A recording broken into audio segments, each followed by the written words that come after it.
Tanong lang po, ano ang magpapasaya sa iyo? What will make you happy? Ang number 1 dyan na sagot, pera. Amen? Sino pong gusto ng pera? 2 kamay, itaas. Lahat. Di po ba? But the question is, will money make you forever happy? Is money the real answer to make you happy every day? May kakilala po ako.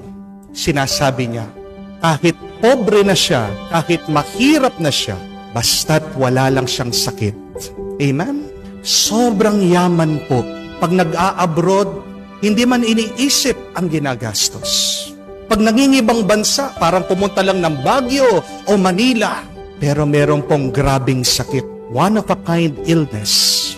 And if you can hear only the words of the rich man, ipagpapalit niya lahat ng kayamanan, lahat ng pera para magkaroon lang ng mabuting pangangatawan. He will do it. He's asking God for it. I think some of you also would exchange all of the money in the world just to have their loved ones back. Amen? Kahit na mahirap sila, basta't maibalik lang yung namatay nilang anak. Kahit na mahirapan sila, I think some of you, ipagpapalit ang kayamanan para lang mabuhay yung kanilang minamahal na asawa. Meron po akong kakilala. Pag pinagtatrabaho ko siya, very generous po ako, nagbibigay ako na sobra-sobra. Pero ibabalik po yung sobrang pera. Ano yung sinasabi? Father, masusunog na po ang kaluluwa ko dyan. See? There are people who believe that happiness can be found beyond having money, having wealth. Amen? Anong magpapasaya sa'yo? Ari-arian? Yung inaasam mo na damit, panaginip mong sasakyan, pinapangarap mong bahay? Nung po nag-aaral ako, ang panaginip ko, magkaroon ng original na sapatos. Dahil mahirap lang po kami, ang nabibili lang po ng aking magulang, imitation na rubber shoes. Ilang buwan lang po, nagsasalita na yung sapatos ko. Bumubuka ka na.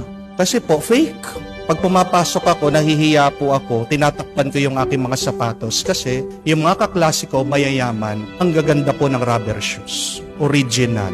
Adidas, Nike, Jordan. Ako po, fake. Sa bangketa lang po binibili ng aking ina. Pero alam niyo po, kayong pari na ako, hindi po ako bumibili ng sapatos. Akong binibigyan. Ang dami ko pong sapatos. Hindi ko man nasusuot. Siyempre, ang pangit naman, makikita mo yung pare, no? Naka-rubber shoes. Nakadamit mang pare, tapos rubber shoes. Ano yon? Maglalaro ng basketball dito sa altar? Pero, napansin ko, kahit sangkaterba na, itong aking mga sapatos, hindi ko po binili binigay sa akin. Original, ang gaganda po. Bakit hindi ako masaya? Sabi ko sa sarili ko, di ba ito yung pangarap mo? But I do not find any peace and fulfillment. Inaalikabukan lang po, nadudumihan lang doon sa cabinet. What will make you happy? Sigurado yung iba sasabihin nila, Father, yung walang problema. Okay, yung retired ka na. Wag lang retarded, ha? Retired. Meron mga iba retired, wala nang ginagawa. Naiinip. Hindi nila alam kung anong gagawin nila. Maghapon, nauubos nila yung mga pinapanood sa TV, lumabas na, alam na lahat ng mga chismis na kapitbahay. Retired, walang problema, magpapahinga na lang. Pero, hindi masaya. Ano talaga ang makakapagbigay ng tuwa sa atin? Ano ang tinuturo ni Jesus? Huwag niyong uumpisahan sa labas. Kung gusto niyong tunay na maging masaya, mabuti at banal, umpisahan niyo sa loob. Binibigyan tayo ng babala ng Panginoon. Tingnan nyo nga itong mga Pariseo. Buong buhay nila, ang ginagawa nila, pagpapakitang tao, pagpapapogi, pagpapasikat. Pero ano yung ginamit na larawan ng Panginoon? Sila'y mga magagandang libingan, pero bulok ang kalooban. Happiness is not found on the outside. Happiness begins within. Kung aayusin mo ang iyong kalooban, kung lilinisin mo ang iyong mga kasalanan.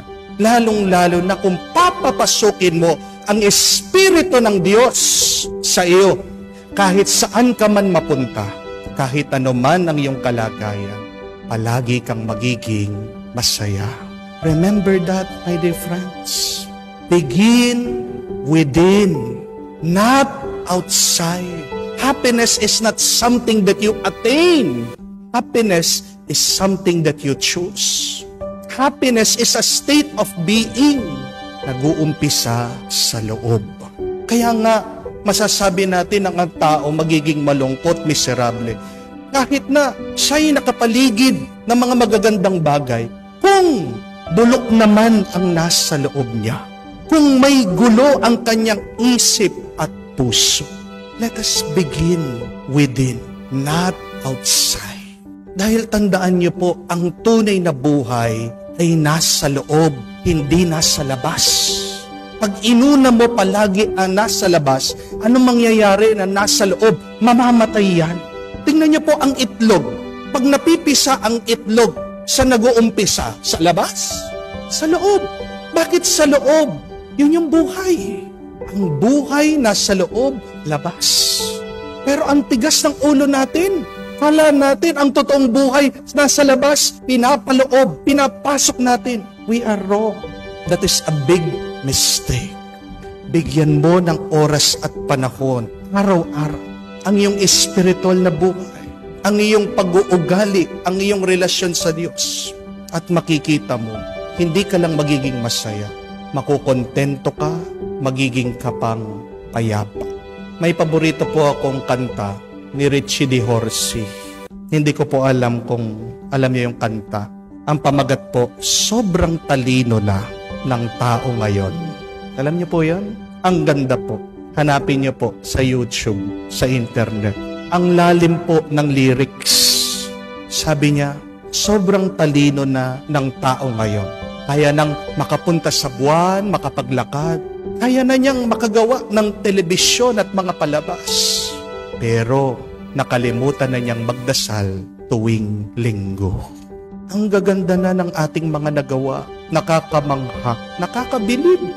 Pero walang kwenta yan kung napabayaan naman yung nasa loob, ang iyong puso, ang iyong kalooban, lalong-lalo na ang iyong espiritu.